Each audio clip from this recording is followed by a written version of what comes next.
matinale Tocsin, 7h30, 9h30, à la volée. Et à la volée, je suis très heureuse de recevoir docteur Corinne Skorupka. Bonjour à vous. Bonjour, bonjour Clémence, merci pour l'invitation. Et merci beaucoup à vous d'être avec nous ce matin sur Tocsin. Vous avez été une proche collaboratrice du professeur Luc Montagnier. Je rappelle pour tous, le professeur Luc Montagnier est prix Nobel de physiologie et de médecine en 2008 pour notamment avoir trouvé le virus du sida. Aujourd'hui, vous êtes la présidente de cette fondation Luc Montagnier parce que justement, il vous connaissait bien, il vous avait choisi aussi pour prendre sa suite dans ses recherches et porter un peu ses combats. Et c'est aussi tout le sujet en fait qu'on va aborder aujourd'hui. Quels étaient ces combats au moment de sa mort que vous souhaitez aujourd'hui continuer et transmettre encore et pour lesquels vous voudriez justement communiquer pour montrer qu'il y a encore beaucoup à faire. Et je rappelle quand même que le professeur Montagnier, alors certes, surtout, ça n'a pas commencé là, on va y revenir d'ailleurs, docteur Skorupka, à partir de quand le professeur Montagnier a commencé à être dédaigné par la presse, puisque avant tout de même c'était un illustre chercheur très apprécié, mais toujours un peu iconoclaste. Et puis progressivement, il a été marginalisé, il a été moqué, mais malgré tout, lui continuait ses recherches et jusqu'au bout de sa vie, il a énormément avancé avec des éléments de recherche absolument passionnants qui peuvent révolutionner clairement la médecine. On va en parler parce que c'est important d'en parler, que justement ça servirait trop, on va dire, le système mainstream que de ne pas en parler, de ne pas communiquer sur ces avancées. Mais d'abord, je voudrais, si vous voulez bien, qu'on remonte un peu dans le temps et que vous nous racontiez déjà à quel moment vous l'avez rencontré et surtout depuis quand finalement, à partir de quel moment le professeur Montagnier, prix Nobel, a été déclassé, on va dire, par le système médiatique, qui soit scientifique ou même plus généralement la presse traditionnelle.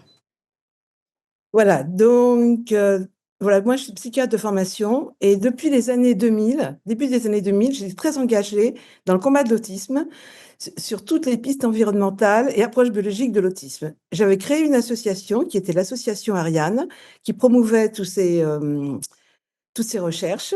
Et un jour, j'ai écouté le professeur Luc Montagnier à la télévision parler de son livre Mieux que guérir, prévenir. Et j'ai trouvé ce livre passionnant, j'ai voulu l'acheter. Et il y avait dans ce livre 3 lignes où il disait qu'on pouvait guérir l'autisme avec les antibiotiques et du glutathion.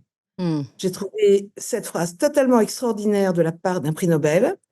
Et j'ai voulu le contacter pour lui dire ce que je faisais, que je travaillais sur l'autisme et que je trouvais extraordinaire qu'un prix Nobel parle de cela. Je lui ai fait un mail et sa secrétaire m'a appelé pour me rencontrer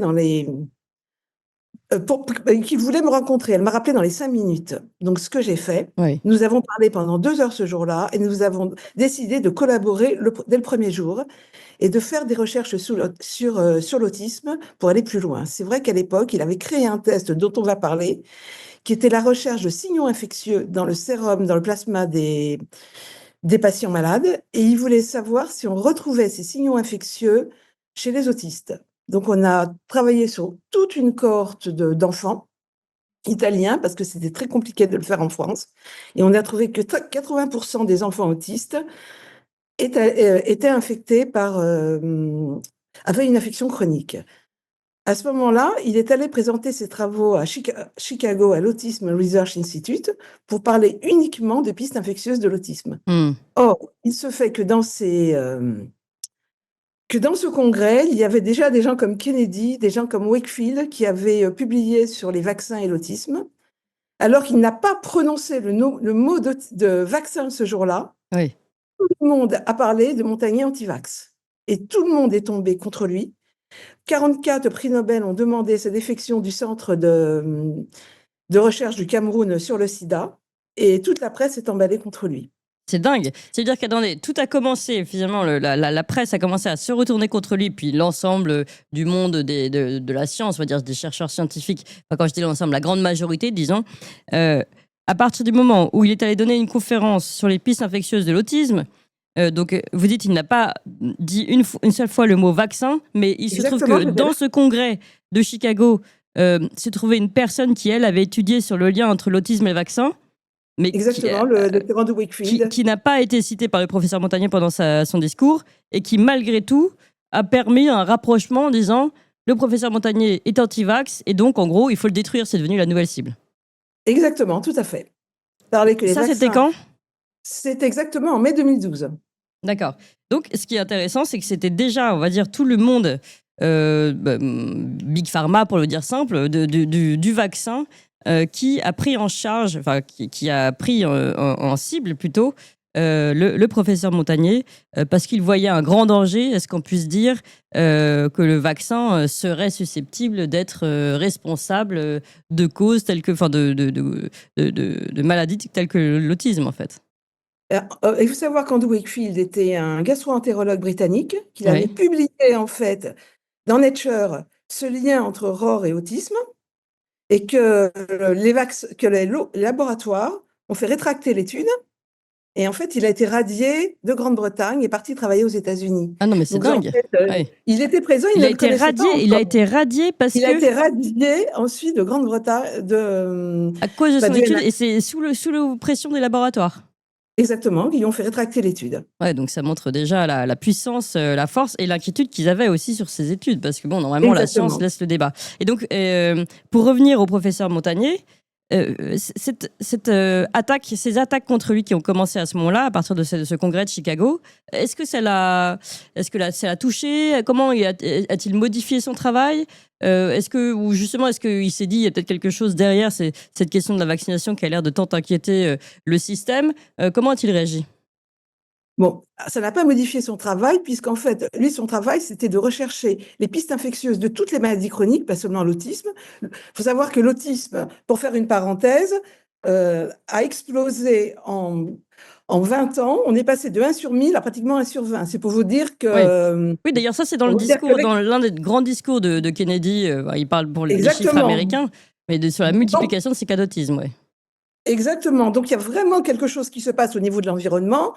Et lui, son travail, c'était la piste infectieuse, autisme et autres maladies chroniques. Hum. Mais par contre, suite à cet épisode, il s'est dit, si apparemment tout le monde l'attaque, si on veut lui retirer un poste, si tout le monde, c'est qu'il y a quelque chose derrière qu'il faut creuser. Puis petit à petit, il s'est intéressé à comment les vaccins peuvent agir sur l'organisme. Et puis tout le monde connaît la suite par rapport à ses propos sur le vaccin du Covid. Mais c'est Non, vrai mais je veux qu'il bien s'est... que vous nous rappeliez, justement, si vous voulez bien nous rappeler un peu toute cette histoire. Après, on va aller sur les autres travaux.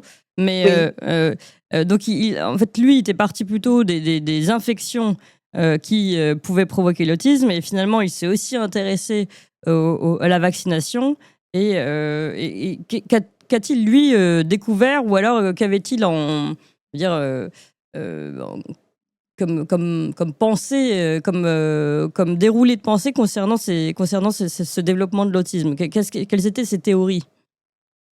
Les théories, pour lui, c'est que petit à petit, c'était vraiment que la maladie, que l'autisme, c'est une maladie chronique qui est liée à des infections chroniques et au stress oxydatif. Euh, tout ça entraîné par des facteurs environnementaux qui sont la pollution, les métaux lourds, les pesticides, les médicaments pendant la grossesse. Que des choses qui sont de toute façon publiées aujourd'hui. Mais lui, son gros travail, c'était la piste infectieuse, rechercher les germes responsables de l'autisme qu'on commençait à trouver juste avant son décès. D'accord. Et Oui. dans ces métaux lourds, par exemple, il pouvait y avoir des vaccinations responsables de ces pollutions ou internes ou de ces métaux lourds? Est-ce que c'était un soupçon qu'il avait sans aller jusqu'au bout de sa pensée, peut-être? Alors, c'est pas lui qui avait ce soupçon. C'est-à-dire que ce soupçon est arrivé aux États-Unis dans les années 2000. C'est-à-dire qu'il y avait beaucoup de thymérosal dans les vaccins à l'époque. Le thymérosal, c'est une partie du mercure. Et à un moment donné, on s'est rendu compte que on a vraiment pensé que ce thymérosal pouvait être responsable de l'autisme.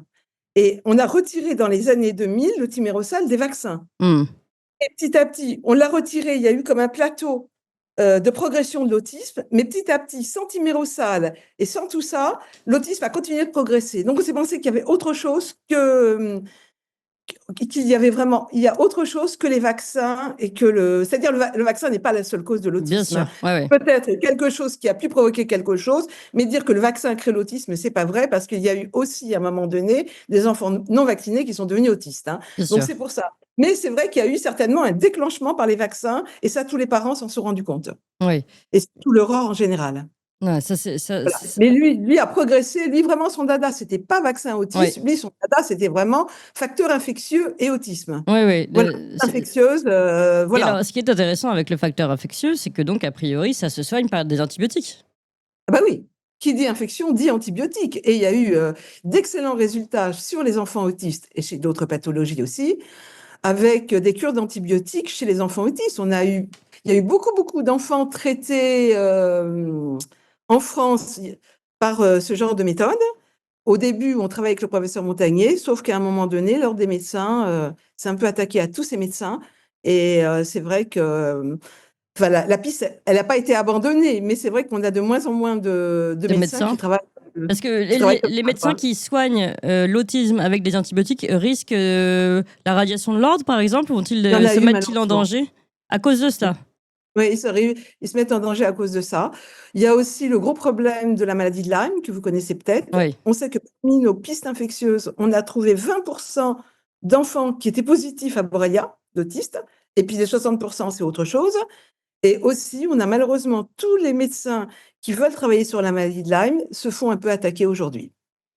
Pourquoi? On ne sait pas. C'est vraiment, il y a un mystère que personne ne comprend parce qu'on aide les gens, on les sort de leur douleur, de leur fatigue chronique, de leur Oui. fibromyalgie, certaines maladies chroniques, et on ne laisse pas les gens travailler. Oui, c'est étrange. Alors, concernant l'autisme, par exemple, le fait de pouvoir se soigner par des antibiotiques, c'est peut-être aussi parce que les antibiotiques, en plus, ce sont souvent des molécules génériques, et ça rapporte moins d'argent, non? Est-ce qu'il n'y a pas une question financière derrière? Ou est-ce que je De toute rapporte façon, je immédiatement pense à la que question?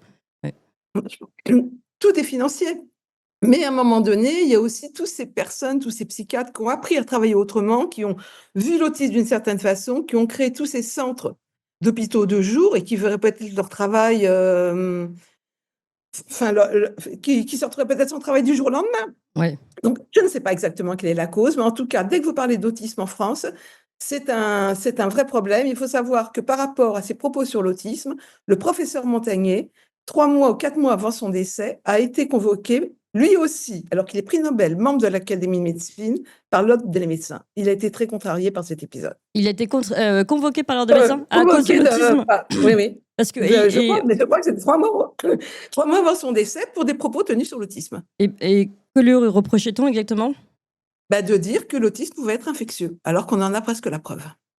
Ouais, c'est Alors qu'il étonnant, était quand en même. train de le prouver. Oui, c'est ça. Puis c'est une recherche scientifique. Donc, en fait, à partir du moment où il recherche pour prouver, comment peut-on interdire de vouloir prouver quelque chose?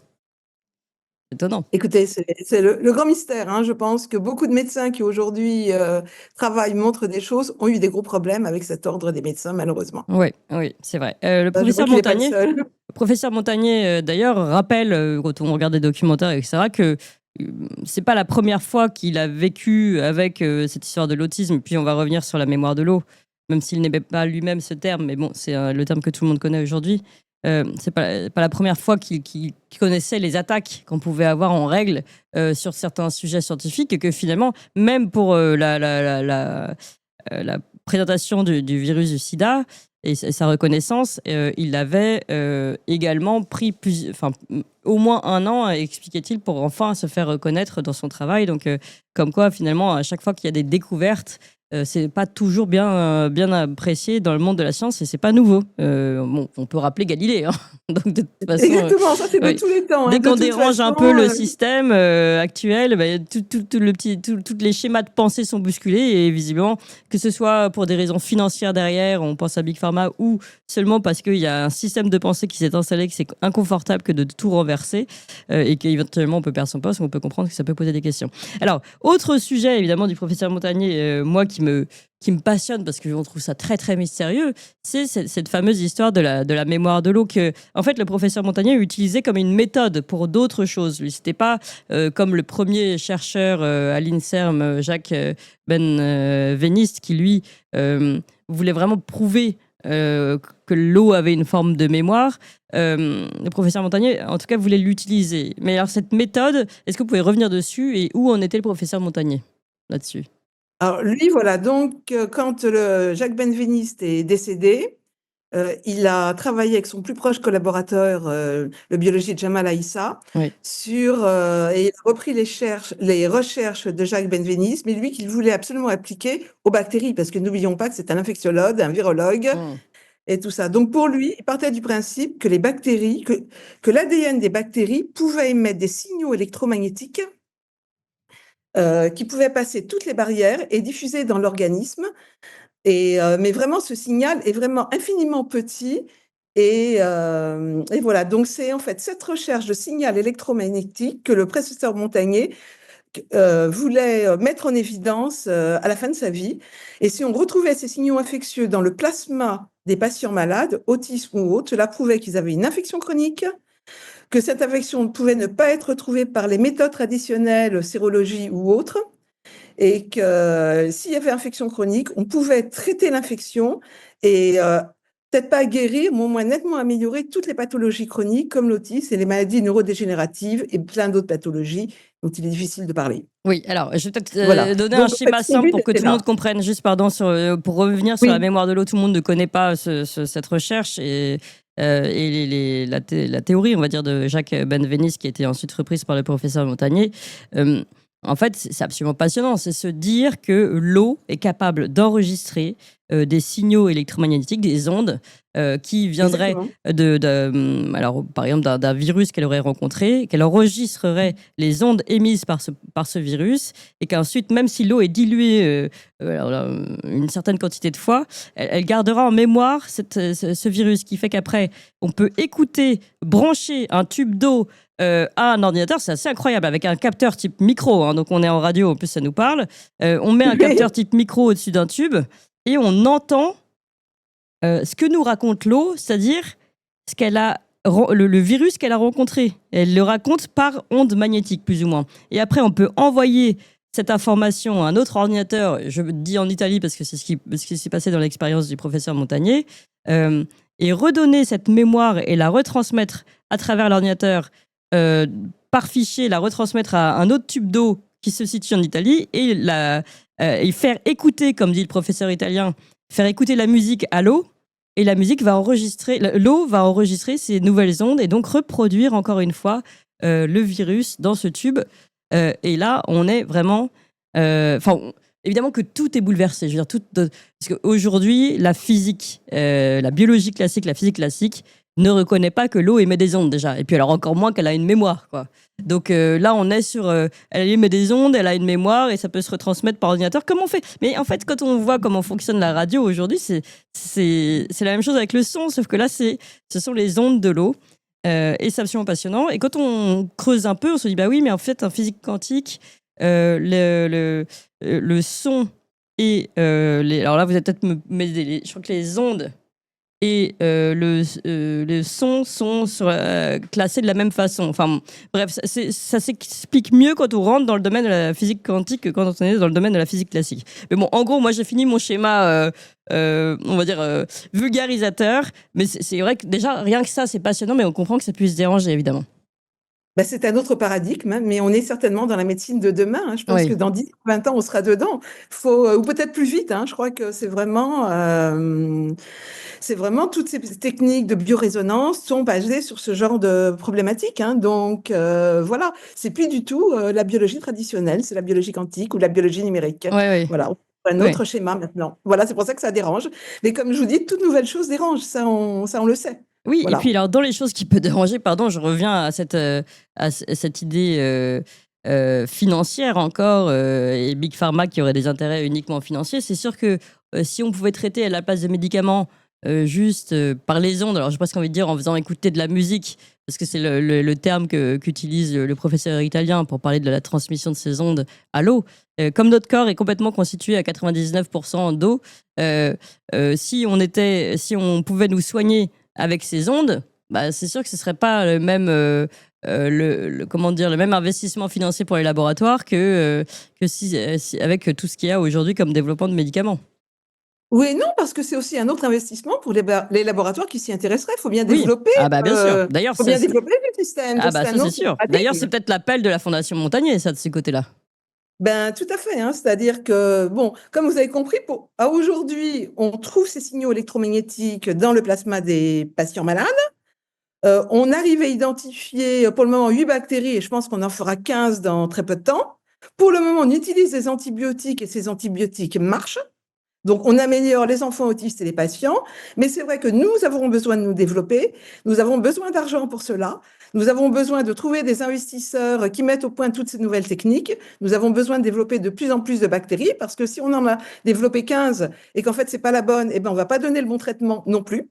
Donc, on a besoin d'aller de plus en plus loin pour avancer sur les maladies chroniques et aussi sur la prévention des maladies chroniques. Parce que le professeur Montagnier pensait que ces signaux devraient être testés chez tout le monde, comme on peut faire un bilan préventif, un cholestérol, une homocystéine ou autre. On devrait traiter ces signaux. Parce que si on est en bonne santé et qu'on trouve un signal infectieux, ça veut dire que dans quelques années, peut se développer une maladie chronique. Et éteindre ce signal avant, c'est aussi un moyen de prévenir les Ah oui, maladies c'est chroniques. génial. Donc voilà, donc pour lui, il y avait Et les signaux, là, on parle bien des signaux électromagnétiques qui sont renvoyés par l'eau de notre corps, quoi. Exactement, c'est-à-dire il y a toute une technique, donc on prélève le sang des patients, on le centrifuge, on le dilue, plus on dilue, généralement plus le signal apparaît, mais on travaille aussi aujourd'hui sur la salive, c'est-à-dire les patients peuvent commencer à envoyer des salives, et sur la salive, on retrouve l'ADN des bactéries, et on peut déjà tester le signal sur la salive et sur l'ADN, parce qu'il y a beaucoup d'ADN dans la salive aussi. Donc, on arrive déjà à travailler dessus, sur urine, salive, ce qui sera beaucoup plus simple qu'une prise de sang qu'il faut centrifuger. Mais on travaille déjà dessus et on identifie déjà 8 bactéries à la date d'aujourd'hui. Mais c'est absolument passionnant parce que d'abord, déjà quand on voit les travaux du professeur Montagnier, comme vous le dites, il y avait plusieurs choses qui avaient déjà été prouvées. On se demande même pourquoi aujourd'hui on ne peut pas déjà utiliser ces méthodes. On les utilise, il y a quelques médecins qui travaillent avec nous, qui les utilisent, Oui, mais vous qui dites qu'ils testent, sont... qui améliorent beaucoup leurs patients. Oui. Mais pour le moment, c'est pas très connu. On reste en travail de recherche. Bon, de toute façon, la recherche doit continuer. C'est pour ça qu'on a besoin d'argent, Oui. que la Fondation a besoin d'argent. Mais qu'est-ce que je veux dire nous, on espère que dans 10 ans, tout le monde travaillera comme ça. C'est notre but. Et je pense que Montagnier y pensait. Quand il a travaillé sur le sida au départ, personne n'y croyait. Oui, bien sûr, bien sûr. Donc, bon, c'est souvent, on va dire, le côté difficile aussi des pionniers, c'est qu'il faut marquer le chemin, il faut mettre la lumière sur certaines choses, et ça prend beaucoup de temps à être accepté. Certains, comme le chercheur Jacques Benveniste, sont presque morts des diffamations qui ont été portées contre lui. En tout cas, ont très, très mal vécu ces diffamations de pseudosciences, alors que bon, c'était un chercheur très sérieux. On va pas revenir sur son histoire à lui, mais c'est vrai que voilà. Donc, et aujourd'hui, le professeur Montagnier, sur toute la fin de sa vie, s'est attelé à ce travail. Et donc aujourd'hui, votre objectif, docteur Skorupka, c'est de le continuer et de le faire connaître. Alors juste, aujourd'hui, le laboratoire du professeur Montagnier, il est où et qui travaille dedans? Parce que justement, excusez-moi, donc ce laboratoire est à Genève et travaille dans ce laboratoire notre ami Jamal Aïssa, dont je vous ai parlé tout à l'heure, qui a fait ses preuves avec c'est ça, qui était déjà avec le Jacques Jacques Benveniste au départ et ensuite avec le professeur Montagnier, et il est toujours là, lui. Qui a ouvert son laboratoire à Genève, qui a créé donc cette fondation en 2008 à Genève. Moi, je ne le connaissais pas encore. Ensuite, on a décidé de créer ensemble ce laboratoire sur Genève. Avec mon cabinet était juste à côté du laboratoire jusqu'à la fin de ses jours. Donc, on va dire, on a travaillé. Dès que les patients sortaient du bureau, on allait les faire tester dans le laboratoire. On a fait ça pendant quelques années. Et puis maintenant, donc le laboratoire est toujours situé à Genève. Et docteur Jamal Aïssa est notre biologiste. Donc, on a 2 objectifs pour le moment. Un gala, dont je vous ai parlé, Clémence. Et on peut peut-être faire l'annonce de ce gala, puisque, alors je vous en prie, vous pouvez donner la date et les informations, mais je peux préciser tout de suite que c'est moi qui vais animer, enfin en tout cas je serai présente et je participerai à l'animation de ce gala, en l'honneur de la Fondation Montagnier. Et j'en suis ravie. Merci d'avoir accepté cette invitation. C'est le 30 août à Aix-en-Vex, sur les rives du lac Léman. Nous aurons un chanteur d'opéra, Nicolas Rigas, que vous connaissez peut-être, qui est un grand admirateur du professeur Montagnier aussi, et qui va chanter dans ce gala. On aura d'autres surprises. Donc, pour nous contacter, nous avons une adresse mail qui est gala@fondationlucmontagnier.org. Vous pouvez nous écrire à cette adresse mail pour Donc nous on va la contacter. répéter encore une fois si vous voulez bien. Et puis moi, mon équipe va la mettre dans le chat en direct. Donc gala@fondationlucmontagnier.org. Voilà. Ça, c'est Vous pouvez pour aussi participer au gala. Pour participer au gala, vous pouvez D'accord. aussi aller sur le site de la Fondation Luc Montagnier, www.fondationlucmontagnier.org. Donc, merci Clémence de l'animer. Le 30 août à Aix-en-Vex, dans un magnifique endroit sur le lac Léman avec notre chanteur d'opéra. Donc, vous êtes tous les bienvenus. Voilà. La Fondation organise aussi des conférences, mais ça plutôt pour les médecins, pour former les médecins à cette technique, à ce test complètement innovateur, pour avoir de plus de médecins qui nous suivent. Alors ça nous intéresse puisque j'en vois dans le chat là. Je vois des professeurs qui disent je suis médecin, j'aimerais beaucoup pouvoir aider, j'aimerais beaucoup vous rencontrer, comment faire. Donc si vous voulez nous donner aussi des informations sur ces conférences. Alors, la prochaine conférence, c'est alors on mettra tout sur le site internet, mais vous pouvez nous contacter. Je peux vous donner, il y a peut-être une autre adresse mail pour la conférence, mais tout sera sur le site internet. C'est le 4-5 octobre à Neuville-sur-Ain, et je pense que nous aurons le professeur Raoul comme intervenant aussi. Voilà. Ah, on connaît bien également le professeur Raoul. Jamal Aïssa sera là, présentera son test, et nous formerons les médecins, nous donnerons les protocoles de traitement pour le moment. Donc, je peux vous donner éventuellement le mail pour la conférence, mais bon, avec le mail gala, on va s'en sortir. Hein, donc, oui, le mail pour c'est flucmontagnier@gmail.com. Voilà, et puis de toute façon, je pense qu'on peut tout retrouver sur votre site sur le site internet, on mettra toutes les informations, il n'y a aucun problème, il y a une adresse sur le site internet. On a perdu votre connexion, docteur Skorupka. Bon, on avait déjà beaucoup d'informations et vous l'avez bien compris. Vous pouvez me retrouver donc à côté de Genève pour cette conférence le 30 août et surtout on va suivre cette affaire de la mémoire de l'eau. On vous a retrouvé, on vous avait perdu. On avait perdu la connexion. En tout cas, absolument passionnant en effet toutes ces recherches qu'il faut soutenir. Donc vous l'avez bien compris, hein, l'appel ici de la Fondation Montagnier, c'est si vous voulez qu'on continue ces recherches et ces travaux qui ont déjà lieu en ce moment dans le laboratoire du professeur Montagnier, eh bien, il faut aider la Fondation Montagnier. Alors, on peut faire des dons, j'imagine. Hein. Exactement, on peut faire des dons par le biais du site internet. On peut aussi écrire à l'adresse gala que je vous ai donnée pour faire des dons. Et aussi, le but de ce gala, c'est aussi de récolter des fonds, bien sûr, pour pouvoir travailler, parce qu'on sait bien que la recherche privée, elle a besoin de dons. Il faut savoir qu'aujourd'hui, la Fondation Luc Montagnier est en Suisse. On va créer dans les jours qui viennent, c'est pour ça que je vous donnerai les informations plus tard, l'association des amis de la Fondation pour avoir un compte bancaire en France, un document CERFA pour que les dons soient déductibles en France aussi. Voilà, donc puis tout va s'organiser dans les jours qui viennent. D'accord. Voilà, donc ça, on vous donnera, pour le moment, pour les Français, il est mieux d'attendre un tout petit peu pour faire les dons. On vous donnera l'info pour avoir la déduction des dons. Tout sera prêt pour le gala de toute façon, bien sûr. Et alors, moi, je voulais dire quelque chose encore à nos auditeurs, si vous êtes encore un petit peu avec nous, docteur Corinne Skorupka. C'est que vous m'avez invité à regarder un documentaire qui est absolument passionnant. Je voudrais que les auditeurs le regardent. Pour ceux qui ne le connaissent pas encore, c'est le documentaire qui s'appelle... C'était fait par France 5, je crois. La mémoire de l'eau, Luc Montagnier, c'est le titre. Vous pouvez le retrouver aujourd'hui sur Dailymotion notamment. Absolument passionnant et qui résume bien ces travaux qui étaient faits par Jacques Benveniste et le professeur Montagnier. D'ailleurs, vous voyez des journalistes intervenir comme un journaliste du Monde, Franck Nouchy, comment on aimerait voir les journalistes du Monde aujourd'hui, vous voyez, qui prend vraiment, qui était sur place, qui a suivi, qui prend des pincettes évidemment, qui n'affirme rien, mais qui dit écoutez-moi de ce que j'ai vu, voilà ce que j'ai vu, voilà ce qui s'est passé. Et puis je rappelle que donc les travaux sur la mémoire de l'eau du professeur Montagnier, en partenariat avec cette université italienne, ont été montrés devant télévision. Avec des journalistes qui étaient là pour vérifier qu'il n'y avait aucune fraude. Donc, on voit bien que ce sont des travaux qui sont très avancés, qu'il n'y a pas de fraude et que ce n'est pas de la pseudoscience, comme certains le diraient.